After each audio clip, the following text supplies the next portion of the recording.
Irmãos, a paz do Senhor, tudo bem? Hoje vamos falar sobre os atributos da unidade da fé. Que atributos são esses? Você arriscaria dizê-los quais são os atributos da unidade da fé? Bem, estamos aqui representando a Escola Bíblica Dominical da sede setorial da Igreja Evangélica Assembleia de Deus, Ministério no Ipiranga. Nós estamos em Itaquaquecetuba, São Paulo. O Ministério no Ipiranga, ele é presidido pelo pastor Alcides Fávaro e nós estamos sob a supervisão do pastor setorial, o pastor André Felipe. Então nós vamos dar aqui o início à nossa lição de número 11, lição do segundo trimestre de 2020, da revista de adultos, publicada pela CPAD, que é a Casa Publicadora das Assembleias de Deus. As lições, elas foram escritas e comentadas pelo pastor Douglas Baptista. Bem, a lição de hoje, ela tem como título Atributos da Unidade da Fé. E nós vamos ver quais são esses atributos dentro de alguns minutos. Bem, antes de iniciarmos a exposição dessa lição, caso seja possível, tenha em mãos a sua revista impressa ou ela em PDF, tenha em mãos a sua Bíblia, faça suas anotações, em qualquer meio que você possa guardá-las e rever posteriormente, ok? Ao final dessa aula, deixe o seu comentário, faça as suas perguntas, por gentileza. E também, caso não seja possível fazer o uso da sua revista, não se preocupe, porque eu vou fazer a leitura na minha revista e também farei a leitura das referências bíblicas. E essa aula ela terá duração de 30 a 40 minutos. Se for possível, me acompanhe até o final dessa apresentação e eu ficarei agradecido, ok? Então, vamos fazer as nossas leituras. Então, nós vamos estudar a lição de número 11. A lição tem por título Atributos da Unidade da Fé, que é a humildade, a mansidão e a longanimidade. Esses são os três atributos apresentados aqui no título. Nós vamos fazer a leitura do texto áureo, da verdade prática. Em seguida, eu farei a leitura da porção bíblica que dá base para o comentário da lição de hoje. O texto áureo diz: Rogo-vos, irmãos, pois eu, o preso do Senhor, que andeis como é digno da vocação com que fostes chamados. Efésios capítulo 1, Efésios capítulo 4, versículo 1. Verdade prática. A unidade da igreja depende de que os crentes evidenciem no cotidiano a humildade, a mansidão e a longanimidade. O nosso texto bíblico se encontra em Efésios capítulo 4, corrigindo. O texto bíblico se encontra em Efésios capítulo 4, do versículo 1 ao versículo 4. E também em Colossenses capítulo 1, do versículo 9 ao versículo 12. Então, é uma leitura composta aqui de 8 versículos e eu farei a sua leitura, ok? Rogo-vos, pois eu, o preso do Senhor, que andeis como é digno da vocação com que fostes chamados, com toda a humildade e mansidão, com longanimidade, suportando-vos uns aos outros em amor. Procurando guardar a unidade do Espírito pelo vínculo da paz.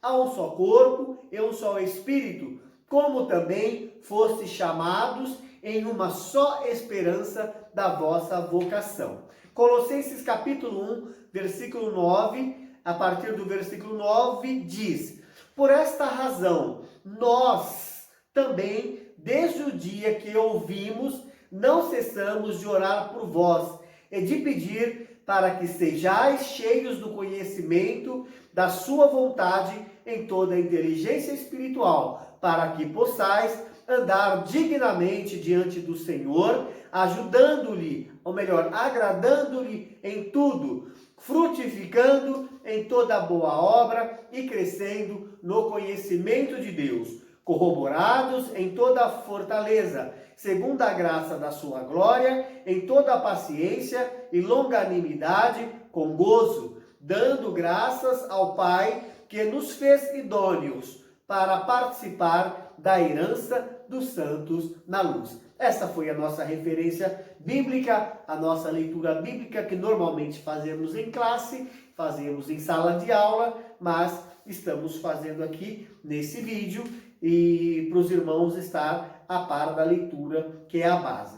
Bem, a nossa lição, ela vai focar principalmente naquele crente que tem um caráter transformado. Porque o que nós vamos ver? Os dons espirituais, por mais relevantes que sejam, necessitam estar acompanhados de um caráter transformado, impregnado das características do Mestre Jesus. Enfocaremos nesta lição a humildade, a mansidão e a longanimidade. A nossa introdução diz: após concluir a oração intercessória em favor da igreja, que foi apresentada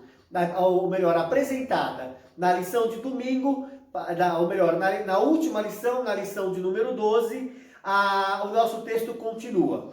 E ao mesmo tempo, estimular os cristãos a viverem para a glória de Deus, o apóstolo passa a enfatizar a necessidade da unidade dos crentes.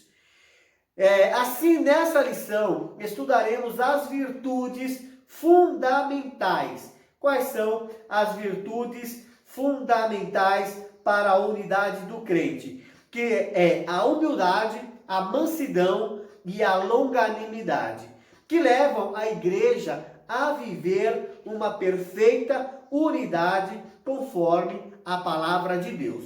Então, o que nós vamos aprender aqui? É justamente isso, é relembrar o ensino da palavra de Deus para que os crentes vivam em uma perfeita unidade, muito mais do que união, que nós vivamos em uma perfeita unidade conforme a palavra de Deus.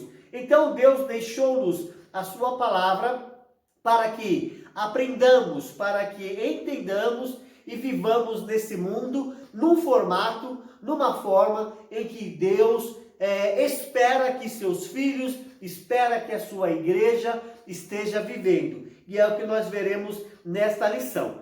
Eu quero ler 1 aos Coríntios, capítulo 10, ou melhor, 1 aos Coríntios, capítulo 1, versículo 10, onde Paulo estava escrevendo, inspirado por Deus, para os irmãos da igreja de Corinto. Nós estamos estudando a carta do apóstolo Paulo aos irmãos da igreja de Éfeso. Mas nesse momento eu quero ler um pedido que Paulo, inspirado por Deus, estava escrevendo para os irmãos de Corinto. Então, em 1 aos Coríntios, capítulo 1, versículo 10, a Bíblia diz, Paulo dizendo, inspirado por Deus: rogo-vos, porém, irmãos, pelo nome de nosso Senhor Jesus Cristo, que digais todos a mesma coisa, e que não haja entre vós dissensões, antes sejais unidos em um mesmo pensamento, em um mesmo parecer. Isso aqui é unidade. Então, o que a palavra de Deus nos orienta? Primeiro, que estejamos de acordo no que nós dizemos, nós como membros do corpo de Cristo, nós como igreja. Segundo, que não hajam divisões entre nós, que não haja separações entre nós, e que nós sejamos completamente unidos. E esse versículo diz ainda, para que nós sejamos unidos num só pensamento e que também sejamos unidos numa só intenção. Então o povo de Deus, ele é conclamado a viver uma unidade, muito mais do que união, mas viver uma unidade, sermos um em termos de intenções, sermos um em termos de pensamento, sermos um em termos de acordo, é o que nós vamos trabalhar como base no decorrer desse estudo da lição de hoje. Então nós vamos entrar no nosso primeiro tópico da lição, que ela diz assim: para haver unidade é preciso. O tópico 1 diz: para haver unidade é preciso. Então nós vamos falar primeiro sobre a humildade. O tópico 2 diz: para haver unidade é preciso. Nós falaremos então sobre a mansidão. Para haver unidade é preciso mansidão. E por último, para haver unidade é preciso que exista longanimidade para o exercício do perdão. Então, na leitura do nosso primeiro tópico, nós vamos ver que a humildade é uma virtude imprescindível. A humildade é uma atitude indispensável para o fortalecimento da comunhão cristã. Então, tem que ter unidade para que haja um fortalecimento da união do povo de Deus, um fortalecimento daqueles que servem ao Senhor Jesus.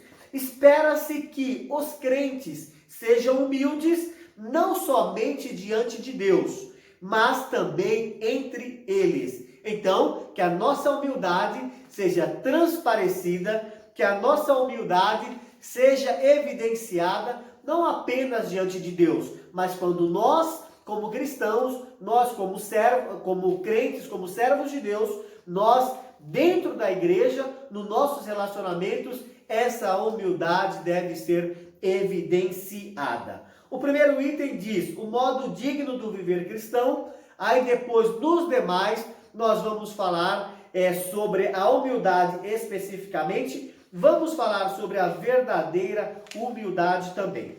Então, o modo digno de viver cristão, no primeiro item, diz que a nossa conduta diária deve corresponder à chamada recebida para ser um membro do corpo de Cristo, que é a igreja.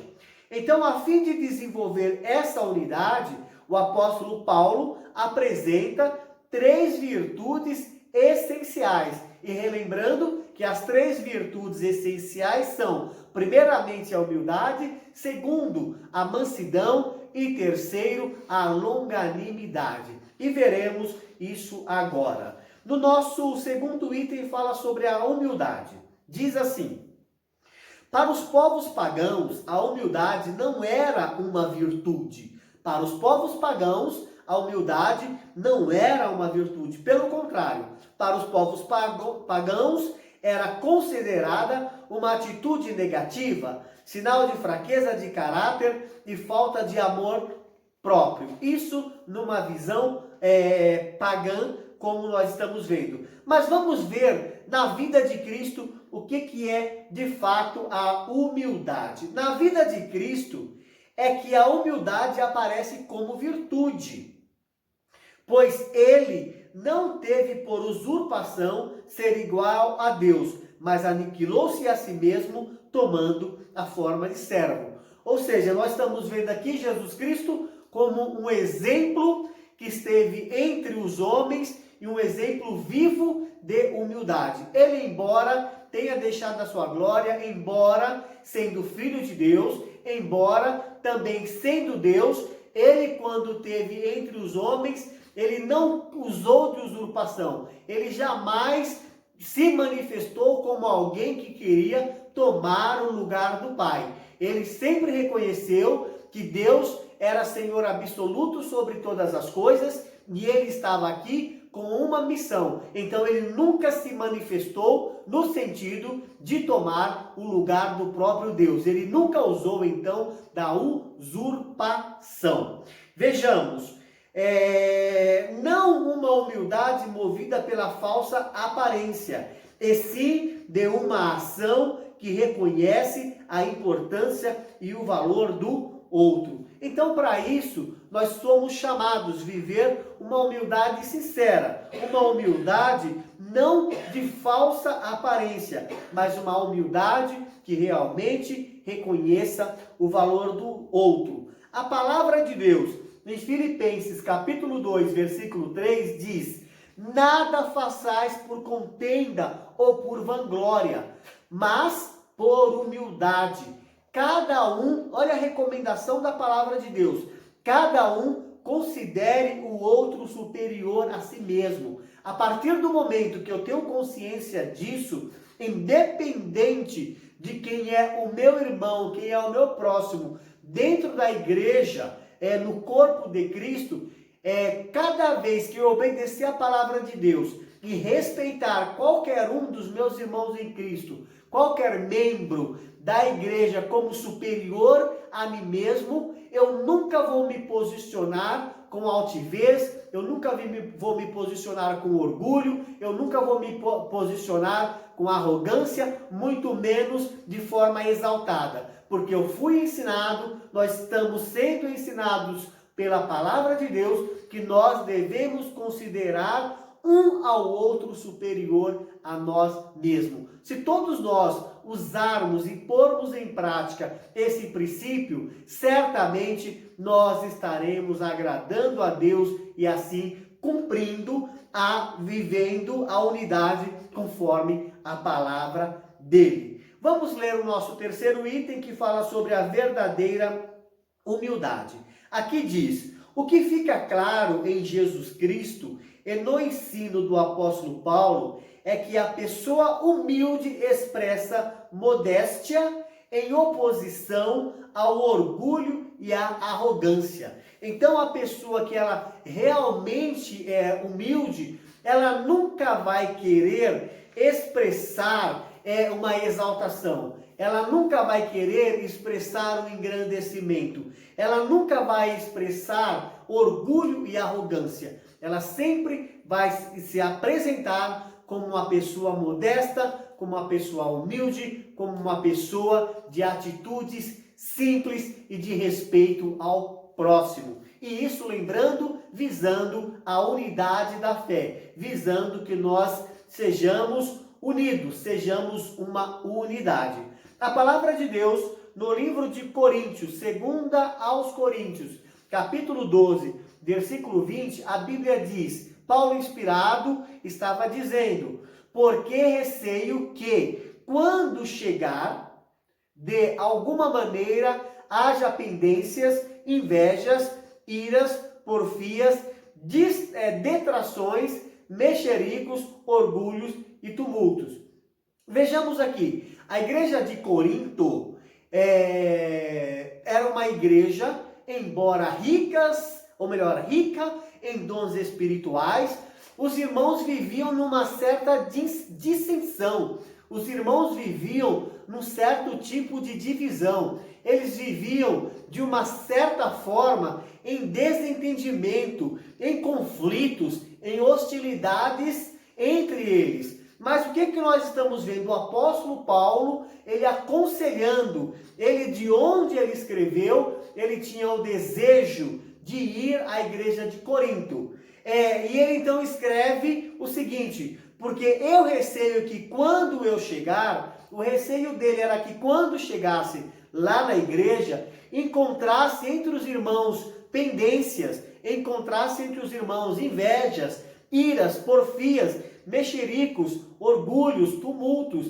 Ele tinha esse receio. Então ele orientava os irmãos que não vivesse nesse formato, porque realmente existia aqui comportamentos conturbados dentro da igreja. Isso em 2 aos Coríntios, capítulo 12, versículo 20. No versículo 21, Paulo diz que quando for outra vez, ou seja, quando voltar à igreja, agora vejamos aqui a preocupação dele com ele mesmo, como que ele iria se comportar ao encontrar a igreja com comportamentos que estejam distantes do que a palavra de Deus espera que nós estejamos vivendo. No versículo 21, Paulo diz que o meu Deus me humilhe para convosco. Vejamos, ele estava dizendo no versículo 21 que o meu Deus me humilhe para convosco e chore por muitos daqueles que antes pecaram e que ainda não se arrependeram da imundícia, da fornicação e da desonestidade que cometeram. Vejamos aqui uma parte que me chama muita atenção. Paulo, ele estava se entregando aqui, entregando os seus sentimentos, entregando as suas emoções, entregando o seu comportamento, entregando as suas reações ao Espírito de Deus. Ele está dizendo que o meu Deus me humilhe. O que ele está dizendo? Que quando ele chegasse na igreja, sabendo que a igreja tinha problemas relacionados à prostituição, tinha problemas relacionados à fornicação, à desonestidade que os irmãos haviam cometido antes, ele estava esperando que Deus, que o Espírito Santo, agisse na vida dele para que de forma humilde ele chorasse por aqueles que antes tinham pecado. Vejamos, irmãos, o interesse do apóstolo, que as reações dele, realmente, quando ele encontrasse os irmãos, fossem reações controladas pelo Espírito Santo de Deus.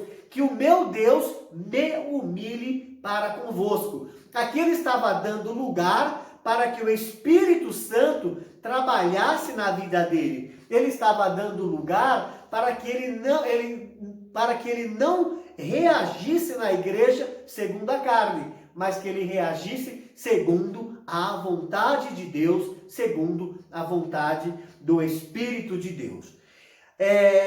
Voltando aqui, aonde eu parei aqui, 1 Coríntios, ou melhor, 2 aos Coríntios 12, 20 e 21, onde eu acabei de ler. Vejamos aqui, trata-se de uma postura que favorece o bem da coletividade no lugar do egoísmo. Paulo não queria chegar, como nós dizemos na nossa linguagem, causando arruaças na igreja, causando mais tumulto naqueles crentes que nós podemos entender, embora tinham os dons espirituais, mas ainda não tinham a devida maturidade, não tinha ainda a devida inteligência, que se chama de inteligência emocional nos nossos dias, para poder lidar com as questões emocionais, com a ira, com a inveja, com os distúrbios que estavam acontecendo dentro da igreja.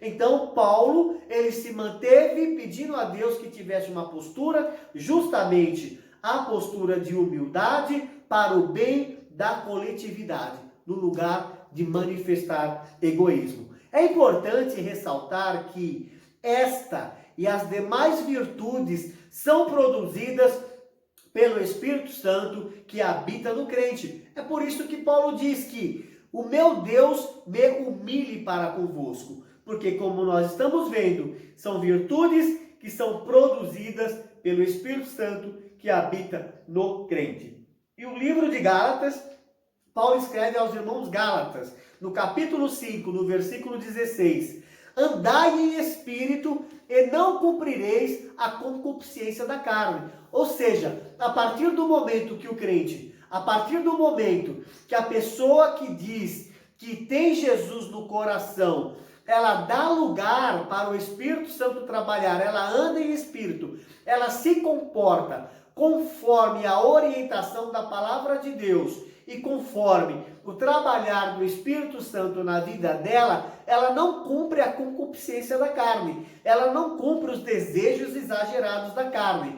Cumprir os desejos exagerados da carne é justamente viver segundo o impulso da nossa natureza humana. Aqui nós estamos vendo o contraste, andai em espírito, ou seja, andai segundo ou viveis segundo a natureza divina e não cumprireis os impulsos da natureza humana. Porque nós, seres humanos, por natureza, nós vivemos pendentes e temos a tendência de dar lugar para os nossos próprios impulsos, para as nossas próprias reações, muitas vezes sem se preocupar com as consequências disso. Mas a palavra de Deus nos orienta a nós vivermos na natureza divina, ou seja, andarmos em espírito. Vai existir a provocação, o impulso da nossa natureza carnal, de reclamar, de brigar, de xingar, sim, porque somos humanos e continuamos vivendo com essa natureza. Mas nós temos também em nós, na natureza divina, nós temos a natureza de Deus. E para que nós vamos dar lugar nesse momento?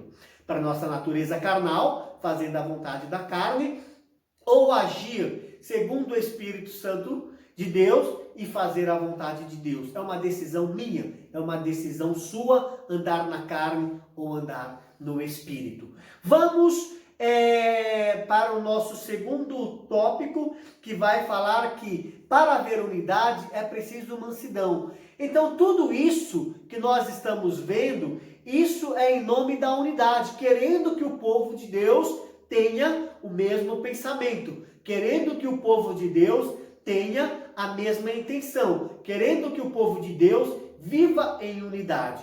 E aqui não significa que o povo, que os crentes, que a igreja do Senhor vive no efeito manada, ou seja, todos têm o mesmo pensamento, todos têm as mesmas reações, todos têm as mesmas intenções. Isso é efeito manada? Não. Biblicamente, espiritualmente, são as pessoas que são governadas, que são dirigidas, que são guiadas pelo Espírito Santo de Deus. Então, todos aqueles que são guiados pelo Espírito Santo de Deus, diz a palavra de Deus que esses são os filhos de Deus. E por ser filhos de Deus, e por sermos filhos de Deus, nós buscamos cada vez mais subjugar a nossa natureza humana, os impulsos da nossa natureza humana e viver segundo os princípios da vontade de Deus. Então vamos falar que para haver unidade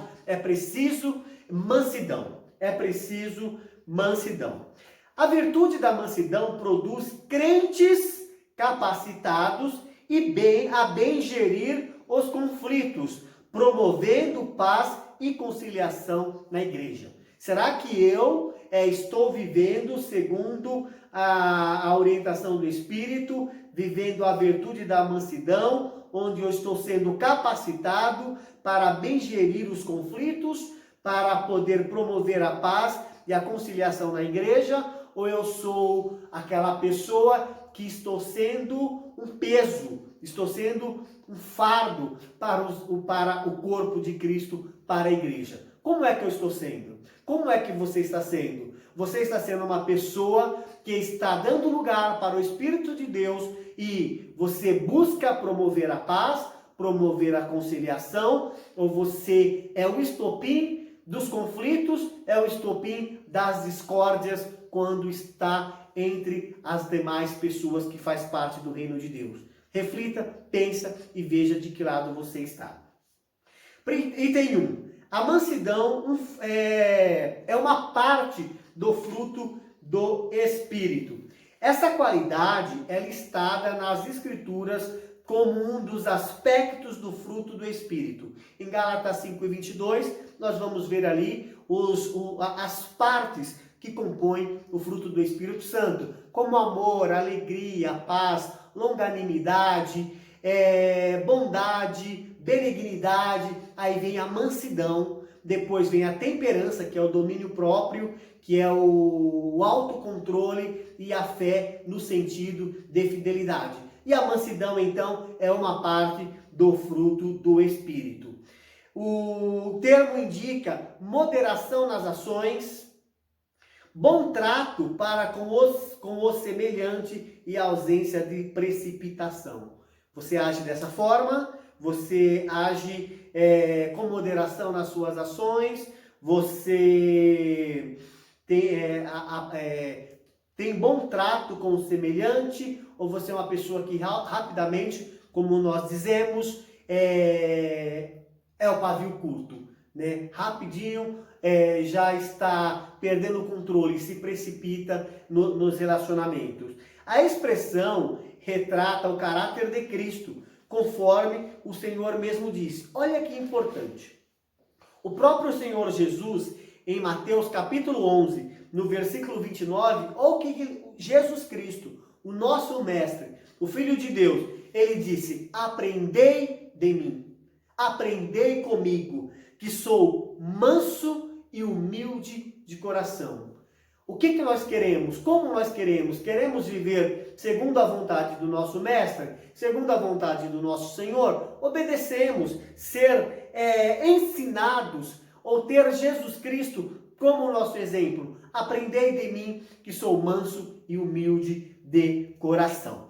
Vamos falar agora de pelo menos 2 exemplos, depois eu vou citar mais 2 grandes exemplos de mansidão. Esses 2 grandes exemplos Moisés e Jesus Cristo. Exemplos estes, inclusive, citado pelo nosso pastor setorial, o pastor André Felipe, ou estávamos estudando em sintonia a palavra de Deus, ou ele também acessou o conteúdo do ensino dessa semana da escola dominical, onde ele, na sua mensagem, no seu ensino de terça-feira, justamente sobre esses 2 exemplos de mansidão, sobre Moisés e sobre Jesus Cristo. Aqui diz, Moisés foi reconhecido como o homem mais manso que havia sobre a face da terra. Às vezes a gente até em tom de brincadeira, né, sem nenhuma maldade, a gente fala, Moisés foi o homem mais manso da terra,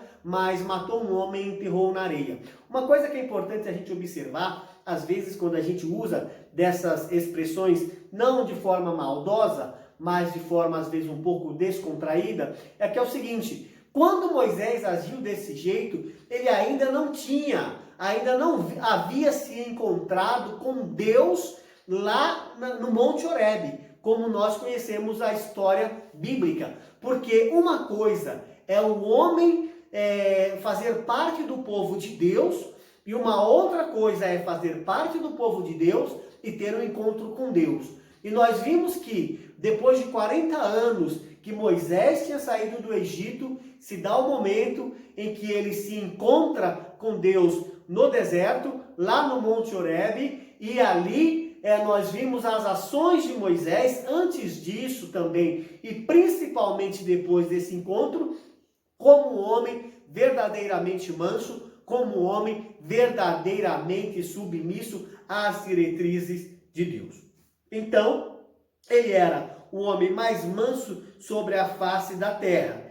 E nós encontramos uma narrativa bíblica em Números, no livro de Números, no capítulo 12, no versículo 1 ao versículo 3, onde Miriam, irmã de Moisés, e Arão, irmão de Moisés, ambos profetas, eles entraram em um certo conflito, eles entraram de uma certa forma no ataque pessoal a Moisés, por ele ter se casado com uma mulher cuxita. Mas deixe-me ler o texto para a gente ver aqui a questão. Não vou dar continuidade no desdobrar, mas apenas esses 3 versículos de Números, capítulo 12, versículo 1, 2 e 3, para a gente entender essa exposição de que Moisés era o homem mais manso da terra, segundo a narrativa bíblica. Números capítulo 12, versículo 1 ao 3, a Bíblia diz,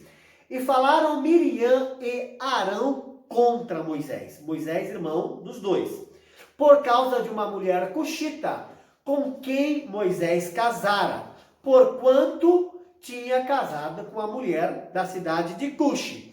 E disseram, porventura falou o Senhor somente por Moisés, não falou também por nós?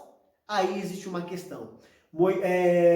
Arão e Miriam atacando Moisés, o versículo 2 diz, e o Senhor ouviu. Irmãos, que maravilha!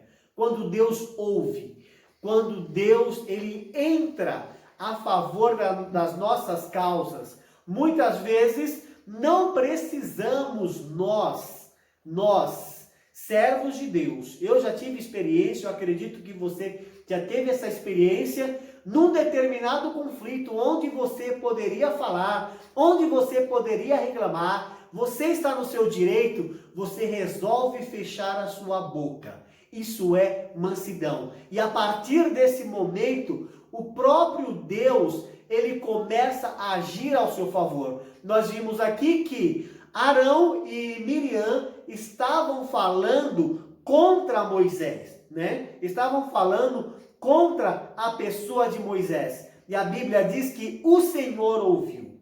E no versículo 3, a gente vê a exposição dizendo: e era o homem Moisés muito manso, mais do que os homens que havia sobre a terra. Vejamos então o que acontece aqui. Um homem de Deus, um homem manso, já tinha se encontrado com Deus, já tinha sofrido o processo da transformação, entregando tudo, todas as suas decisões, todos os seus próximos passos à vontade de Deus, e agora Deus interfere a favor de Moisés, chamando a atenção, corrigindo, alertando quem era Moisés diante de Deus. Qual que era o relacionamento que Deus tinha com Arão e Miriam, embora eram profetas, e o relacionamento que Deus tinha com Moisés. E ali a gente viu,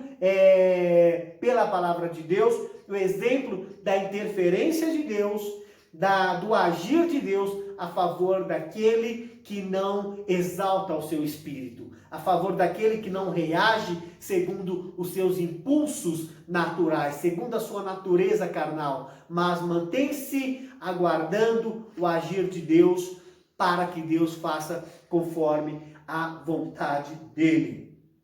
Nessa mesma perspectiva, Jesus Cristo manteve o autocontrole enquanto era injustamente caluniado. E durante o seu julgamento, não pronunciou qualquer palavra contra os seus acusadores.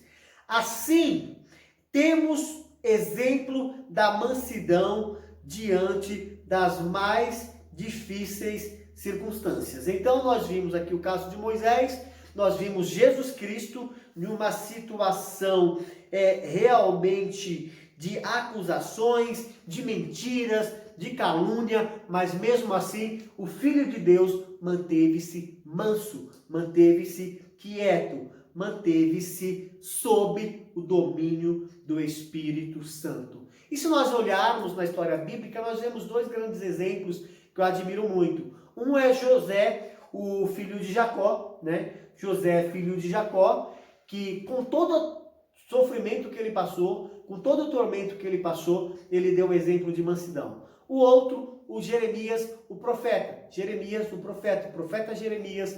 Quantas dificuldades, quantas calúnias, até açoites, maus tratos, mas Jeremias manteve-se em mansidão. O nosso maior exemplo é Jesus Cristo. Foi açoitado, foi chicoteado, foi crucificado e ainda com vida, ainda pregado na cruz, ele não prometeu no seu coração que quando tudo aquilo passasse, ele ia se vingar de todos aqueles que torturaram, todos aqueles que lhe fizeram mal. A oração de Jesus Cristo a Deus a favor de todos aqueles malfeitores foi: Pai, perdoa-lhes, porque não sabem o que faz. Nós vimos isso em Mateus, capítulo 23, e versículo 34. Está aí um grande exemplo do nosso mestre. Vamos, terceiro item ainda do segundo tópico, para a gente ir para o nosso último tópico. O terceiro item fala sobre a verdadeira mansidão.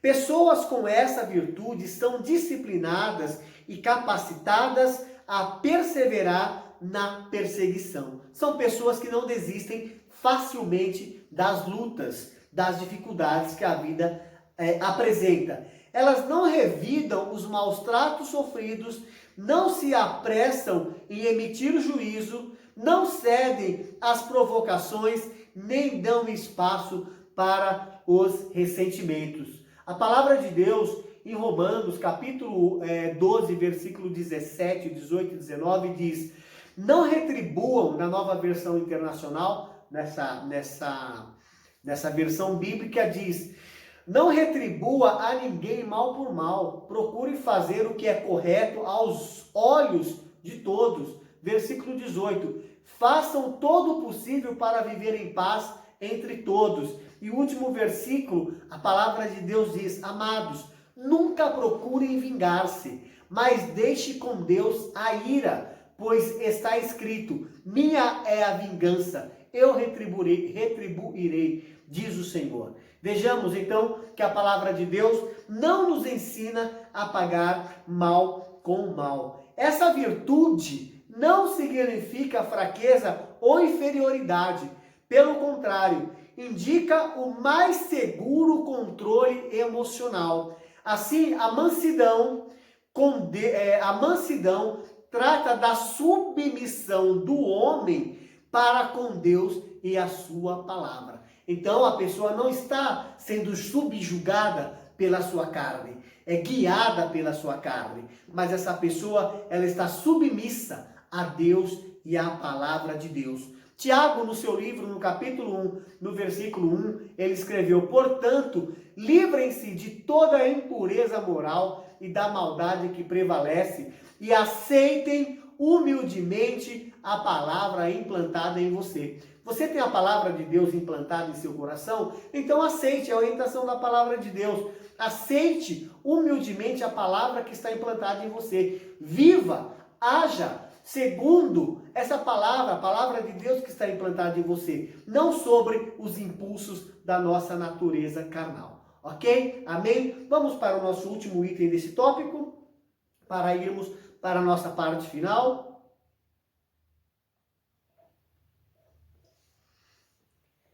Quarto, mansidão pressupõe conciliação. Mansidão pressupõe conciliação. O comportamento conciliador é a demonstração prática da conduta de quem possui mansidão por meio de uma postura equilibrada diante das circunstâncias adversas. Se todos os crentes de cada igreja desenvolvessem a virtude da mansidão, o espírito conflituoso desaparecia. Então, estamos vendo que mansidão pressupõe a conciliação. Vamos para o nosso último tópico, que diz ainda que para haver unidade é preciso que haja longanimidade. Com a longanimidade, você exercita o perdão. A virtude da longanimidade capacita o crente a ser tolerante, não conivente. Capacita o crente a ser tolerante com os erros alheios e assim liberar o perdão aos ofensores. Primeiro, longanimidade é uma parte também do fruto do Espírito. Amor, alegria, paz, longanimidade. Se você for em Gálatas capítulo 5, versículo 22, a quarta parte é apresentada na palavra de Deus como o fruto do Espírito. Longanimidade tem um sentido de paciência, tolerância e constância. É mais um dos aspectos do fruto do Espírito desenvolvido no crente. O exercício da paciência requer a virtude do amor, que é o princípio basilar de todas as ações do crente salvo por Cristo. Eu costumo dizer que amar não é você gostar. E nós vamos adiante nessa situação.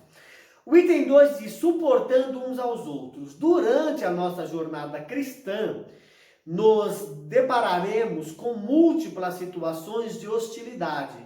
São nesses momentos conflituosos na igreja que devemos suportar uns aos outros.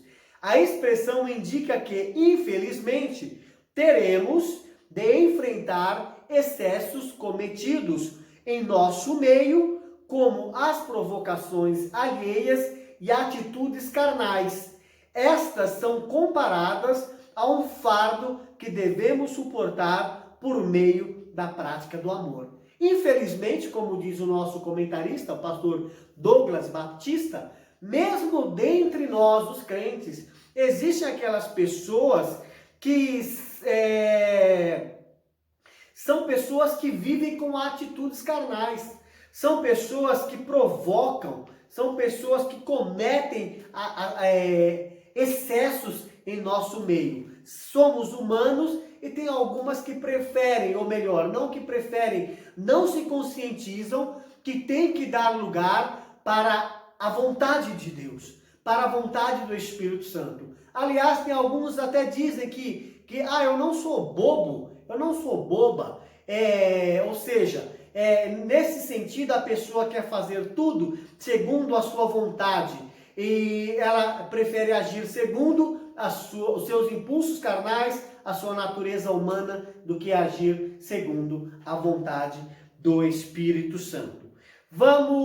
E essas pessoas que agem, que comportam assim, são justamente essas que são comparadas a um fardo que devemos suportar por meio da prática do amor. O nosso último item diz: o perdão como premissa do amor, ou seja, o perdão é a base do amor. É uma virtude altruísta que nos conduz a tratar, vejamos bem, que nos conduz a tratar uns aos outros como gostaríamos de ser tratados.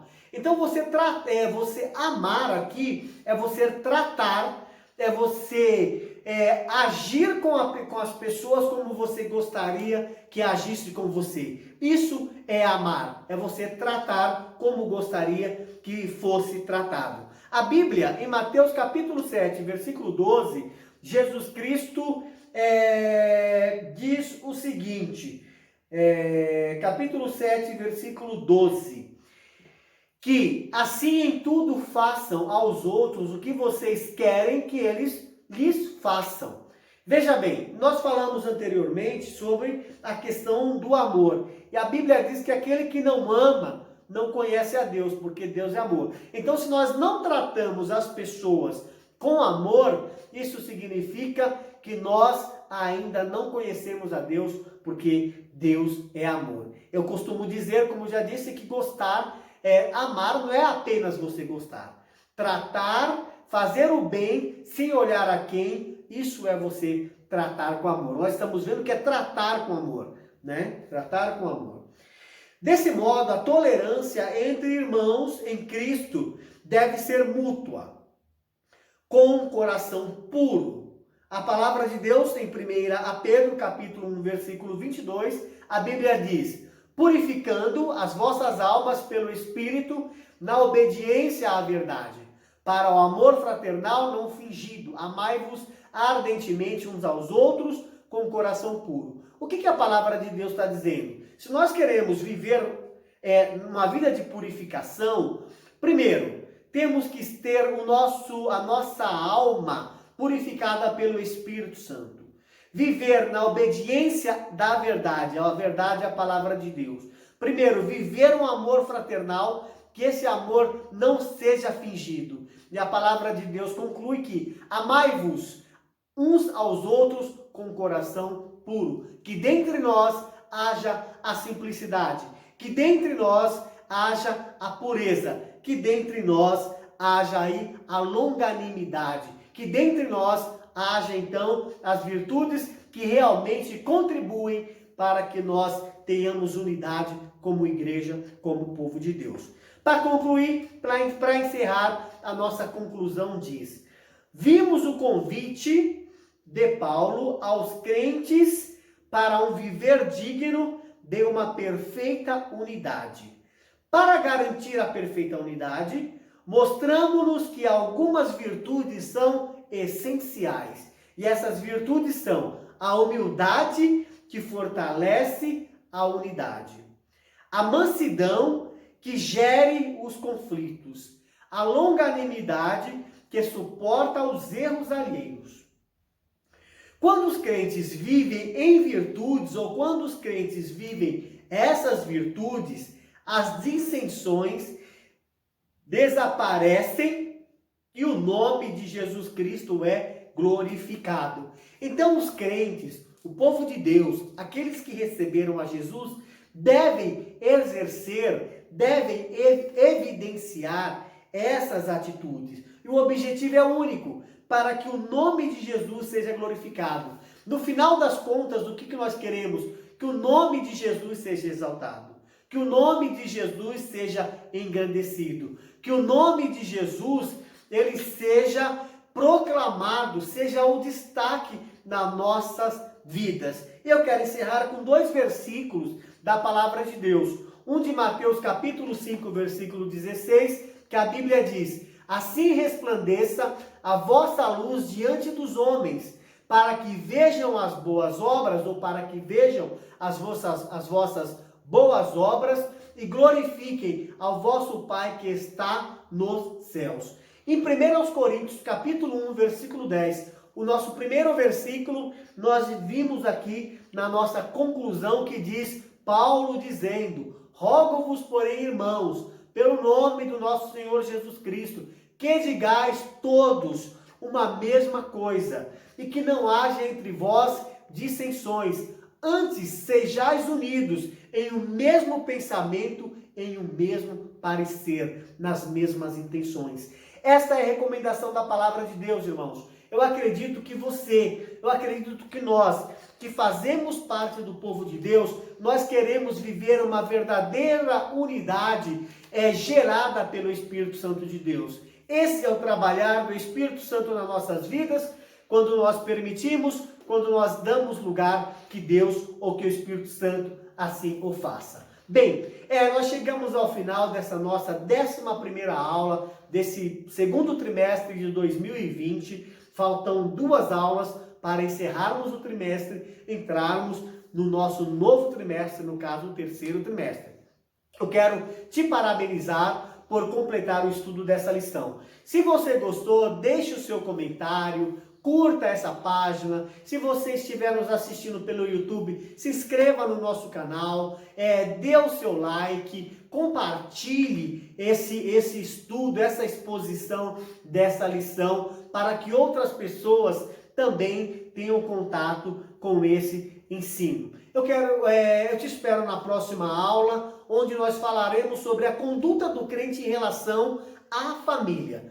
Nesse momento que eu estou gravando esse vídeo, nós estamos vivendo no país um momento chamado de isolamento social, onde por causa do vírus que está sendo espalhado no país todo, como aconteceu também já em outros países e ainda está acontecendo, então, por determinação das autoridades, muitas famílias estão com todos os seus componentes, todos os seus integrantes dentro das suas casas. E aí, como é que está sendo a minha conduta? Como é que está sendo agora a sua conduta em relação à sua família, agora que todos estão dentro da casa, nesse momento? Eu estou dando isso como exemplo. Mas domingo que vem, ou melhor, na próxima aula, que pode ser domingo que vem, ou qualquer outro dia da semana, nós vamos estudar a conduta do crente em relação à família. Bem, encerramos por aqui. Muito obrigado. Que Deus continue abençoando a sua vida, também abençoando a vida da sua família, e eu te espero na nossa próxima aula.